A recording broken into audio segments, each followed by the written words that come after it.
Baik, selamat pagi, selamat bertemu lagi dengan saya, anak-anakku semuanya. Baiklah, kita lanjutkan praktikum ilmu ternak unggas dan non-ruminansia pagi hari ini dengan topik adalah sanitasi dan biosecurity. Saya yakin anak-anakku semuanya pasti sudah pernah dengar istilah ini. Namun tidak ada salahnya di sini saya akan jelaskan supaya anak-anakku lebih memahami tentang sanitasi dan juga biosecurity. Namun untuk kali ini tidak seperti praktikum-praktikum biasanya yang diikuti dengan adanya video. Ya. Untuk video nanti akan kita bisa lihat minggu depan.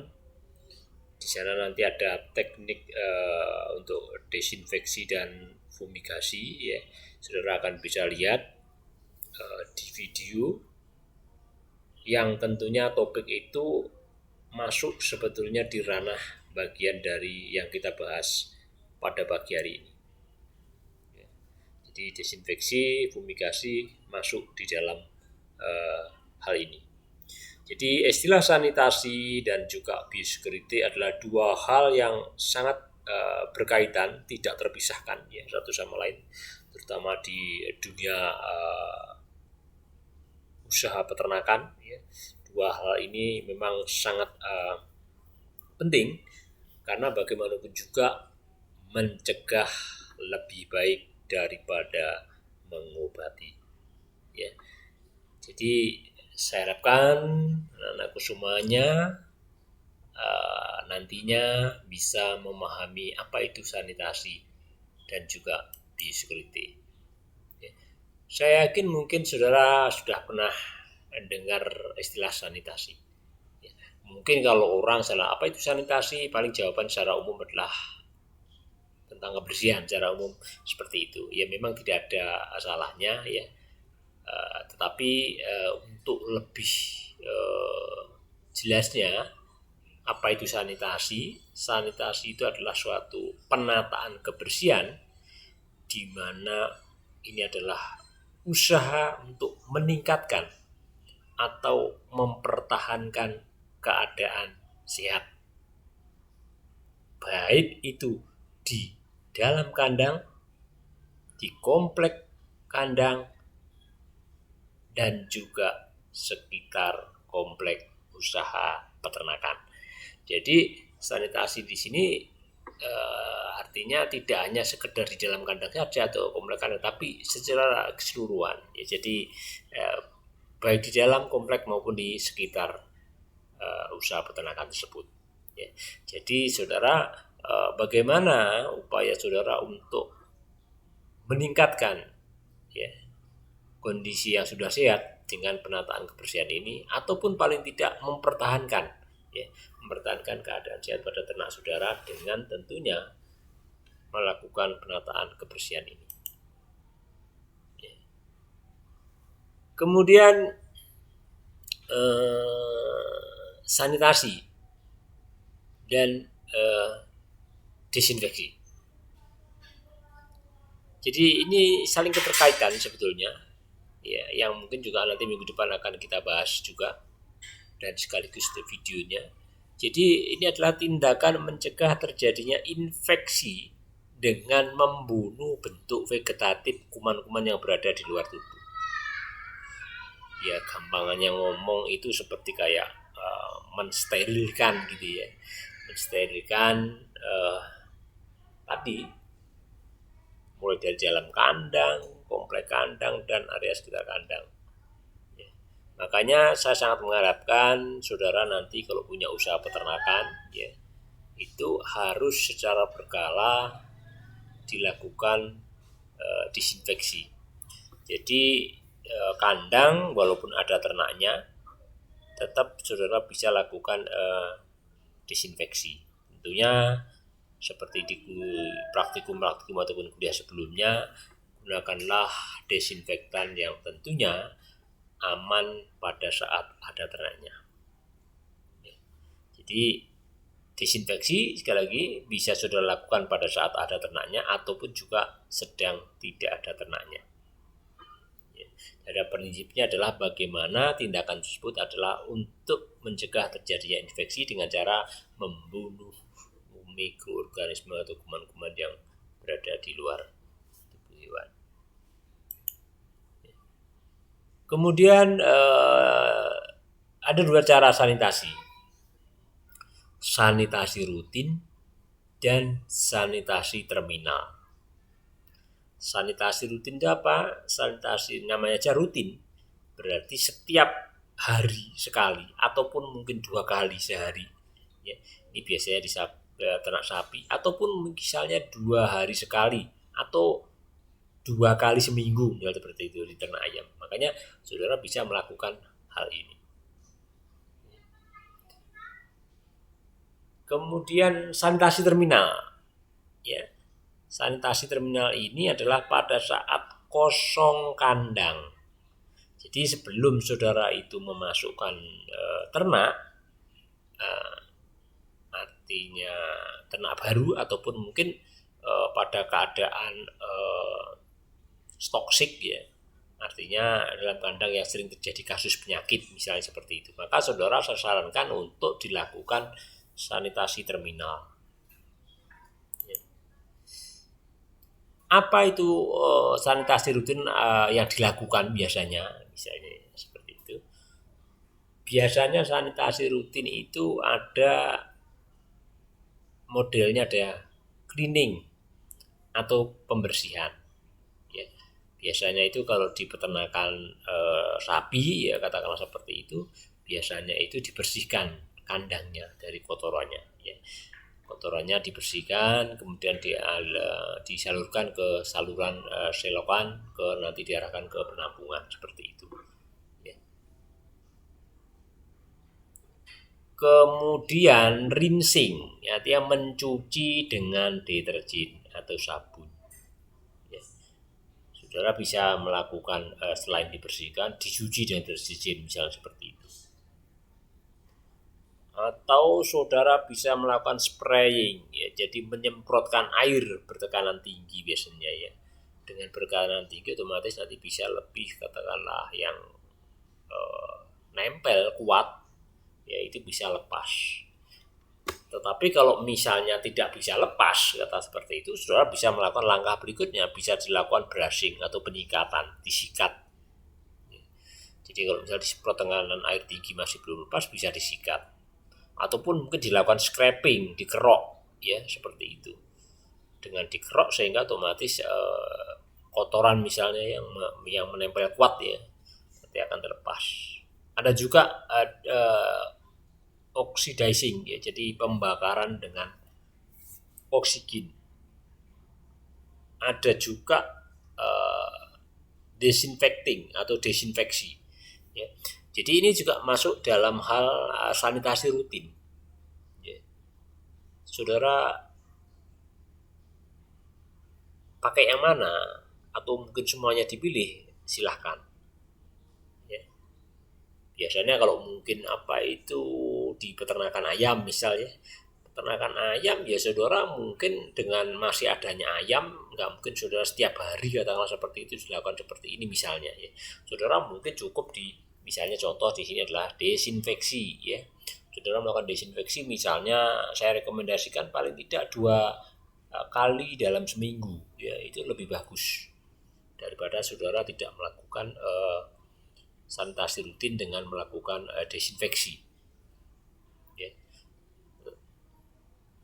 Jadi saudara bisa melakukan desinfeksi ya pada saat misalnya ada ayamnya misal seperti itu.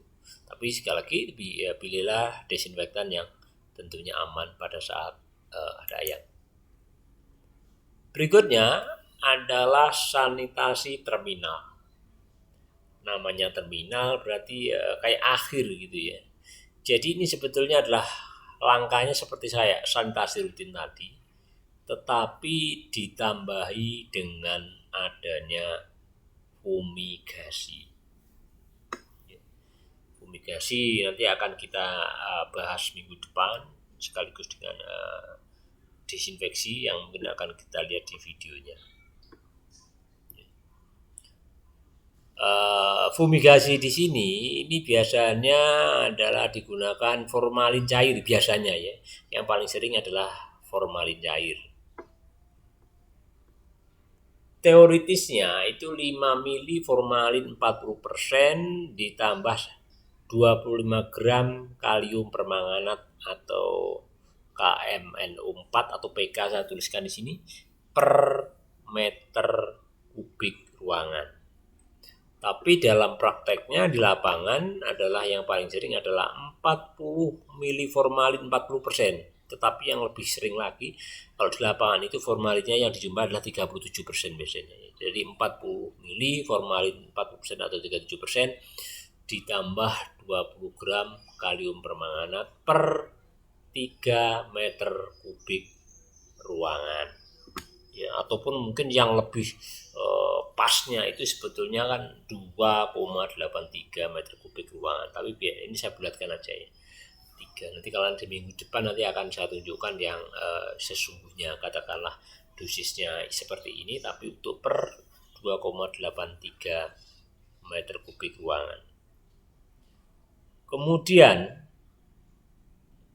saudara bisa juga menggunakan formalinnya bentuknya adalah bubuk atau serbuk. Kalau saudara menggunakan formalin serbuk atau bubuk berarti saudara bisa menggunakan ini 3 gram per meter kubik ruangan. Biasanya ini dipanaskan di atas tungku bara api. Jadi saudara tidak menggunakan kalium permanganat untuk menghasilkan gasnya di sini dari formalin, ya. Tetapi saudara panaskan karena bentuknya serbuk, misalnya sudah dipanaskan di atas tungku bara api. Sedangkan kalau yang bentuknya cair, saudara supaya menjadi asap katakanlah atau uap, berarti saudara silahkan ditambahkan dengan kalium permanganat atau PK. Saya ingatkan anak-anakku semuanya, kalium permanganat atau PK ini biasanya agak susah juga dicari, ya, terutama akhir-akhir ini karena memang ini adalah termasuk barang berbahaya, ya. Jadi bisa disalahgunakan oleh oknum-oknum tertentu untuk hal-hal yang negatif. Ya. Saya nggak akan sebut detail karena nanti akan di YouTube tidak etis, ya. Nanti bisa dimanfaatkan orang yang tidak bertanggung jawab. Ya, saudara kan di perkuliahan sudah saya sampaikan bahwasanya ini berbahaya. Ya, kalau saudara nanti mereaksikannya kebalik, ya, nanti kan ekspresinya atau hasilnya tentunya akan tidak sesuai dengan harapan. Yang akan kita bahas di minggu depan. Ya. Namun ada juga sebetulnya produk, ya. Selama nanti di minggu depan saudara juga akan lihat produk ini, tapi saya tidak berpromosi ini produk dari suatu perusahaan, ya. Tapi intinya adalah ada sebagai kayak pengganti dari formalin, ya, untuk menghasilkan asap tadi atau uap tadi dengan menggunakan bahan lain yang berbeda, ya, seperti itu. Kemudian masuk ke biosecurity. Biosecurity adalah cara mencegah penyebaran penyakit dengan meminimalkan kontak dengan faktor dari luar. Jadi saudara melakukan biosecurity ini adalah berarti saudara melakukan pencegahan terhadap penyebaran penyakit dengan tentunya langkahnya adalah meminimalkan kontak faktor dari luar farm. Jadi ini ada 3 hal yang mencakup ini untuk biosecurity ini, ya. Ini ada 3 hal, yaitu prinsip dari biosecurity mencakup 3 hal, yaitu tentang minimal dari keberadaan agen penyebab penyakit itu sendiri, kemudian meminimalkan kesempatan agen penyakit berhubungan dengan induk semang. Kemudian yang berikutnya adalah membuat lingkungan sedemikian rupa sehingga tidak kondusif untuk kehidupan agen penyakit. Jadi biasanya biosecurity ini orang kan gampangnya mikir biasanya kan hewan ternak tidak boleh berhubungan dengan dunia luar, artinya untuk memutus siklus. Jadi kalau tidak sangat-sangat darurat, dia adalah biasanya tidak boleh untuk bebas keluar masuk area peternakan, ya, tanpa apalagi mengikuti prosedur yang ada SOP, ya, standar operasional prosedur.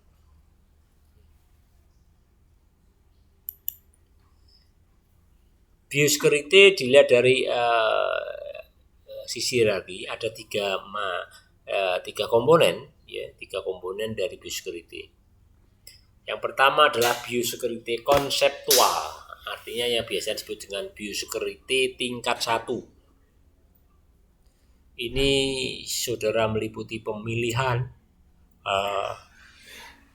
lokasi kandang, ya, yang tidak berada di dekat jalan umum, ya. Ini kan sebagai salah satu syarat peternakan usaha itu biasanya kan jauh dari pemukiman penduduk. Ya, memang seperti itu. Makanya kalau jauh dari pemukiman penduduk ya memang sebetulnya dengan jalan umum tentunya jauh. Ya. Namun walaupun jauh tetap ada aksesnya, keluar masuknya itu juga ada terhubung. Jangan sampai saudara akses keluar masuknya jalan itu nggak ada, karena nanti saudara repot kalau waktu panen maupun waktu untuk memberikan pakan ayam atau ternak. Biosecurity konseptual ini, ya, atau biosecurity tingkat 1 ini, ya, ini bisa juga dengan pemisahan umur unggas, ya. Jadi sebaiknya saudara, mungkin kemarin sudah saya singgung, adalah saya gunakanlah sistem all in all out. Jadi sekali masuk umurnya sama dan keluar tentunya sama. Ya, kalau saudara mungkin apalagi di broiler ayam daging yang berjenjang, katakanlah seperti itu, saudara umurnya berbeda-beda, katakanlah seperti itu, tingkatan umurnya, tentunya hal itu adalah akan menghasilkan yang berbeda, ya, seperti itu. Dengan saudara mungkin yang menggunakan sistem all in all out, ya, seperti itu. Jadi diharapkan sekali lagi gunakanlah yang mungkin apalagi di broiler all in all out. Jadi jangan sampai satu komplek peternakan umurnya berjenjang. Nanti sangat riskan, sangat berisiko, ya, sangat berisiko untuk terjadinya penyebaran penyakit, ya, misalnya seperti itu. Kemudian kontrol kepadatan. Jadi saudara melakukan kontrol terhadap kepadatan, artinya saudara berusaha untuk tidak membuat begitu ayam itu kepadatan, ya. Katakanlah seperti itu, berarti terus masuk juga di biosecurity, ya, masuk hal itu ke dalam biosecurity. Tentunya adalah biosecurity konseptual atau biosecurity tingkat 1. Kemudian kontak dengan unggas luar, ya. Jadi sebaiknya hewan ternak liar ataupun punya tetangga misalnya pun tidak boleh bebas masuk di area peternakan kita. Ya sebaiknya diusir ataupun mungkin tidak boleh, intinya seperti itu. Ya kalau unggas liar misalnya ya kayak burung gereja yang paling sering misalnya seperti itu. Ya sebaiknya tidak usah, artinya diusir kalau dekat, ya.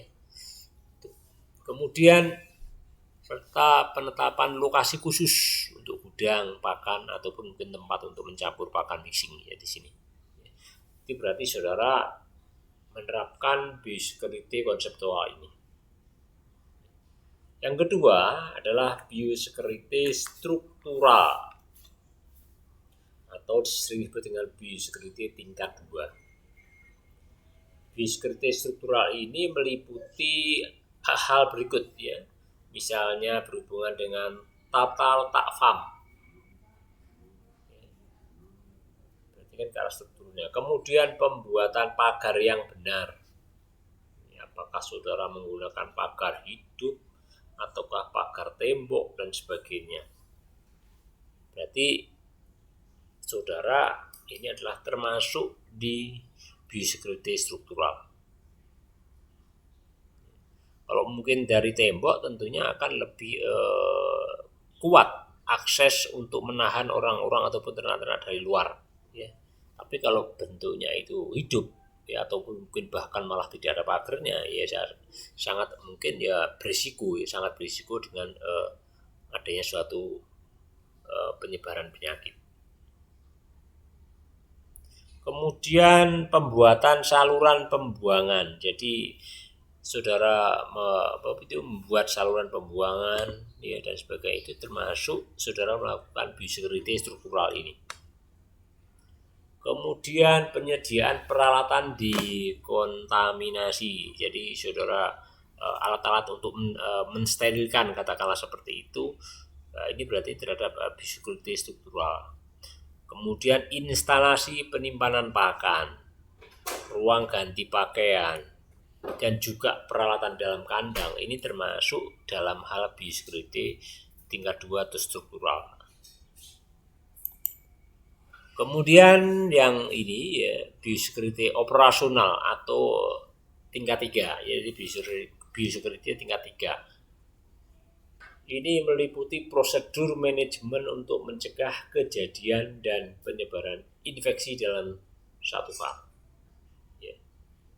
Jadi ini meliputi diantara adalah pengaturan traffic control. Ya. Jadi pengaturan kendaraan yang keluar masuk farm itu harus diperhatikan. Ya. Makanya sebetulnya itu aturan kalau mungkin ketat itu kan tidak boleh orang luar bebas keluar masuk, misalnya seperti itu. Jadi kalau itu diikuti, maka otomatis ada kemungkinan ternak saudara itu akan mengalami sakit itu lebih kecil daripada saudara mungkin tidak melakukan hal seperti itu. Jadi diatur, ya, terutama masuknya kendaraan ataupun orang-orang yang masuk ke dalam area kandang. Kemudian peti telur tidak masuk ke dalam farm. Ini mungkin kalau di peternakan ayam petelur, ya, misalnya seperti itu, ya, peti telur tidak masuk ke dalam farm. Kemudian semua orang yang akan masuk dalam farm harus didesinfeksi.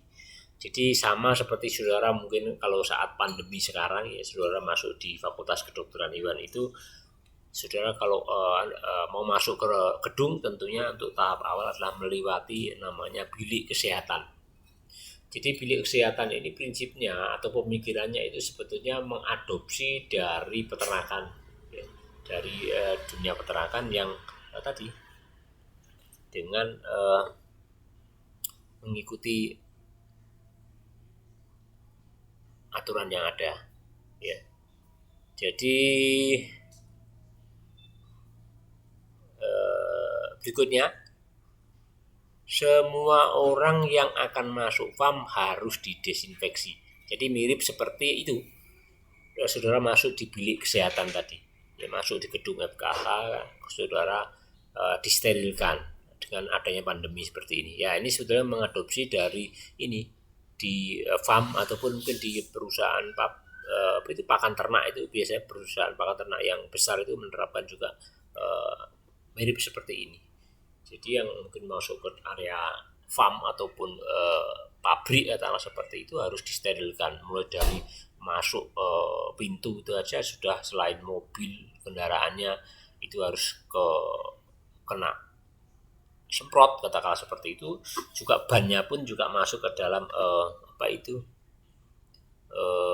kolam untuk dipping pencelupan. Makanya di sini kan masuk langsung ini, ya. Jadi yang masuk di dalam adalah pembuatan dipping atau celupan, ya, untuk roda kendaraan yang akan masuk farm terutama.